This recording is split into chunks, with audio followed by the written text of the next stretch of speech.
Hey everybody, welcome back for another deep dive. Glad to be here. Today we're going to be looking at something that I think a lot of people have trouble with, Oh, yeah? and especially in the workplace. Okay. And that's navigating office politics. Right. And we're going to be looking at this from the perspective of adults on the autism spectrum. Fascinating area. The article we'll be using as a guide today is called Adult Autism and Social Hierarchy Minefields. Yeah. Have you ever felt like you're walking through a minefield at work? You know, constantly trying to avoid those invisible tripwires of social expectations. Yeah, I think that analogy really resonates with a lot of people, Right. especially people who, process social cues a little differently. So this article really digs into how those unspoken power dynamics and alliances, Yeah. All that stuff we just call office politics, Right. can be extra tough to navigate for autistic individuals. Absolutely. Right. It's almost like trying to learn the rules of a game. Yep. Where the rule book is constantly changing. Oh, yeah. And nobody is willing to tell you what they are. Right. And that's kind of what it can be like Yeah. for a lot of autistic adults in the workplace. That's a great analogy. Yeah. And the article points out something I think is really interesting. Yeah. It says that even those seemingly neutral coworkers can get pulled into this vortex of negativity. Right. Right? So it's almost like a ripple effect. Yeah. A few individuals who maybe thrive on drama or creating these power imbalances. Right. And then, their behavior starts to influence those around them. Yeah, I've definitely seen that happen. Mhm. It's like negativity becomes contagious almost. Yeah, it is. Have you noticed that too? Yeah. Where it's like, Yeah, it's a common phenomena. Yeah. People have a natural desire to fit in, right. to be a part of the in-group. Right. So even if they don't consciously agree with this kind of toxic behavior, Yeah. they might start participating just to avoid becoming a target themselves. Right. So how does this specifically impact someone on the autism spectrum? Well, think about it this way. Yeah. Many autistic individuals already experience social situations as a bit confusing or overwhelming. Yeah. Now add this pressure to conform, Right. to engage in behaviors that feel inauthentic, and it can become incredibly stressful. Like having to force a smile when you're actually feeling stressed or Yeah. something like that, I think we've all had to do that at some point. Right. But imagine feeling that pressure constantly. Exactly. Right. The article uses the analogy of a mask, which I think is really powerful. Yeah. Like this idea that, you're constantly putting on a performance, Yeah. trying to mirror the social behaviors of those around you, even if those behaviors don't feel genuine. Right. And for someone who values authenticity and direct communication, as many autistic individuals do, Yeah. that must feel incredibly draining. It can be so draining, Yeah. both mentally and emotionally. And it can even lead to a sense of Wow. almost like losing yourself, Yeah. of not knowing who you are in the midst of all this, pretending. And the article doesn't shy away from tackling some of the really tough stuff. Okay. Like the impact of gossip. I mean, let's face it, gossip exists in pretty much every workplace. Right. To some degree. To some degree. Right. And it's something we need to talk about because Yeah. autistic individuals can be particularly vulnerable Yeah. to the negative effects of gossip. I'm curious to hear more about that. Why would that be? Well, gossip often relies on these subtle cues, reading between the lines, Yeah. understanding all those unspoken social rules. Right. It thrives on ambiguity and insinuation. Which can be really difficult if you tend to interpret things literally. Exactly. As many autistic individuals do. And because gossip is often spread through these Right. hushed tones and side conversations, Yeah. it can create this sense of exclusion, of being out of the loop, Right. which can be really anxiety-provoking. Yeah, it makes me think about the times I felt left out of a conversation at work. It's definitely not a good feeling. No. And it can make it even harder to connect with your colleague. Absolutely. Right. And this feeling of exclusion can create this vicious cycle. Yeah. The more you feel left out, the more likely you are to withdraw, Right. which can then reinforce the perception Yeah. that you're not interested in socializing. Right. So it's this complex dynamic that can be really challenging to navigate. Yeah. Absolutely. Yeah. Yeah, it's interesting that you bring up that cycle of, feeling excluded. Right. Because it makes me wonder if that's part of what fuels things like backstabbing, which the article also talks about. Oh, yeah, for sure. Yeah. You've hit on something really important there. Okay. The article frames backstabbing as a symptom of Right. like deep-seated insecurity and competition, almost like this primal instinct to climb that social hierarchy. Right. Even if it means pushing others down. It's sad, but true. Yeah. People can be incredibly ruthless Yeah. when they feel threatened. Yeah. And it seems like in a lot of workplaces, Right. there's this unspoken pressure to constantly prove yourself. Oh, absolutely. Yeah. And sadly, those on the autism spectrum Right. who might already be navigating all these social complexities Right. and might be perceived as different Yeah. can become easy targets for this kind of aggression. Right. You know, it's a reminder that office politics often has very little to do with actual job performance.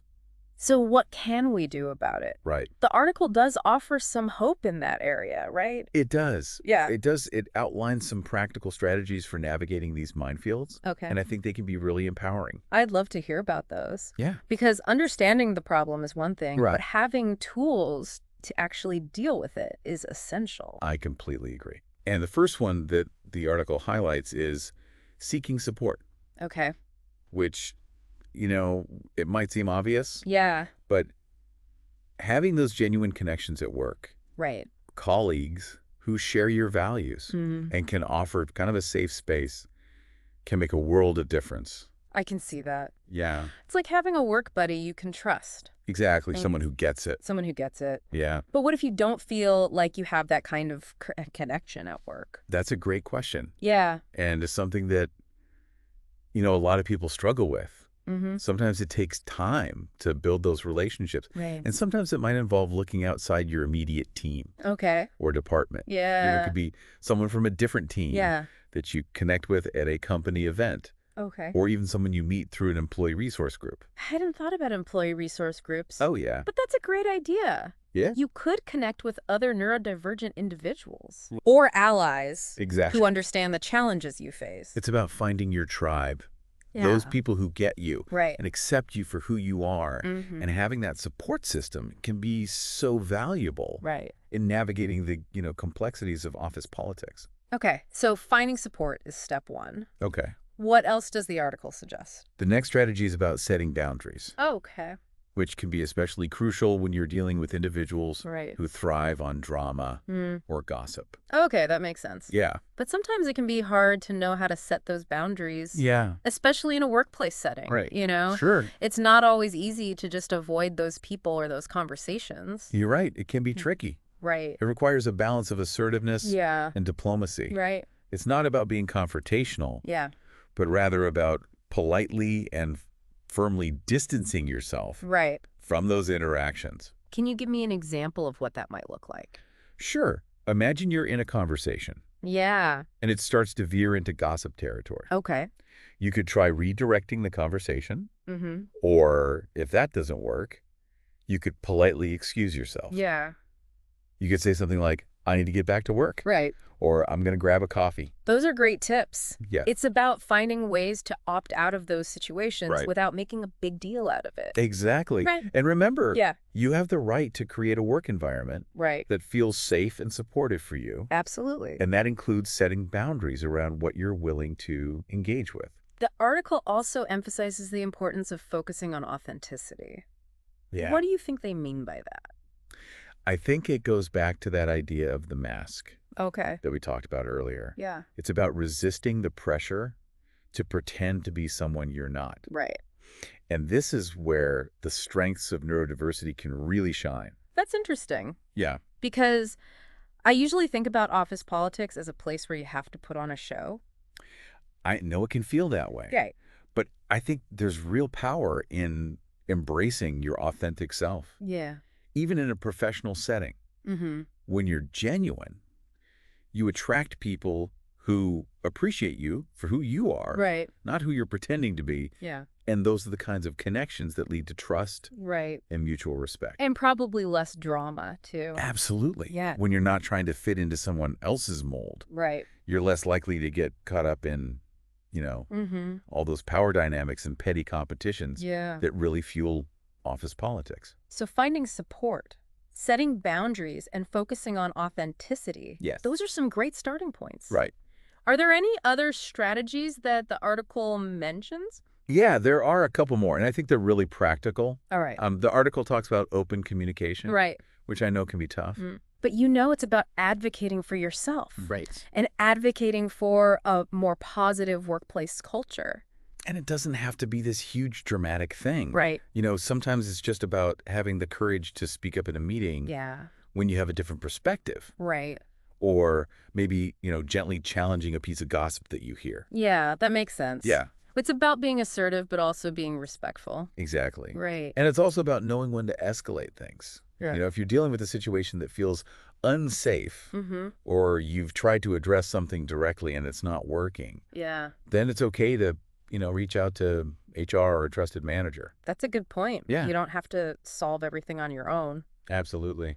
And the article also mentions the importance of documentation, Right. which might sound a little formal, Yeah. but it can be really helpful, Oh, for sure. especially if you ever need to bring something to HR's attention. Yeah. So, keeping a record of incidents, dates, times, Yeah. specific examples of behavior, Right. it can make a big difference. It can. Kind of like creating a paper trail just in case. Exactly. Right. And it's not about, being suspicious or distrustful, Right. but it is about having your own back. Okay, so open communication and documentation. Those are good to keep in mind. Yeah. What else does the article suggest? Well, it shifts gears a bit Okay. and talks about the importance of focusing on your work. Okay. And I think this is really powerful because it reminds us that we have a lot of control over our own success. You mean like let your work speak for itself? Exactly. Okay. When you consistently deliver high-quality work, Right. when you're reliable and professional, it can really help you to rise above the petty drama Yeah. and establish a reputation for excellence. And maybe even deflect some of that negativity. It's possible. Yeah. But even more importantly, it can give you this sense of competence. Yeah. Accomplishment. Right. Which can be so helpful in navigating, Yeah. all these tricky office politics situations. It's almost like having a shield against all the negativity. I like that analogy. Yeah. And then finally, and this is so important, the article emphasizes the critical role of self-care. Yeah, that's something I'm trying to get better at. It's something we all need to prioritize, especially in demanding work environments, Yeah. because dealing with office politics, Right. all those social complexities, it can take a real toll Yeah, on your mental health. for sure. So finding those activities outside of work that bring you joy, Right. that recharge your batteries, Yeah. it's not a luxury, it's a necessity. Yeah, whether it's spending time with loved ones or getting out in nature Right. or working on a creative project, Yeah. those things can really help you to de-stress and maintain a sense of balance. Absolutely. It's about protecting your well-being. So you have the energy and resilience to deal with whatever challenges come your way. So insightful this has been. Oh, good. So to wrap things up, what's one final thought you want to leave our listener with today? Well, I think the key takeaway here is that knowledge is power. Yeah. By understanding the dynamics of office politics, especially, from the perspective of someone on the autism spectrum, Right. and having these strategies in your toolkit, Yeah. you're not just surviving, you're thriving. I like that. It's about taking control of your experience and creating a work environment that feels authentic and supportive. So well said. Yeah. And I think it's also important to remember Right. that, as the article points out, there are so many positive aspects of neurodiversity in the workplace. Oh, absolutely. Those unique strengths and perspectives can really contribute Yeah. to innovation and creativity. Totally. So to our listener, as you continue to navigate the workplace, remember to celebrate your strengths. Seek out those supportive colleagues, and don't be afraid to advocate for your needs. Yes. And remember, you're not alone on this journey. Yeah. There are communities and resources out there to support you. That's a great reminder. Well, that brings us to the end of another deep dive. All right. Thanks for joining us. It's been a pleasure exploring this with you. Until next time, keep exploring, keep learning, and keep being your amazing, authentic selves.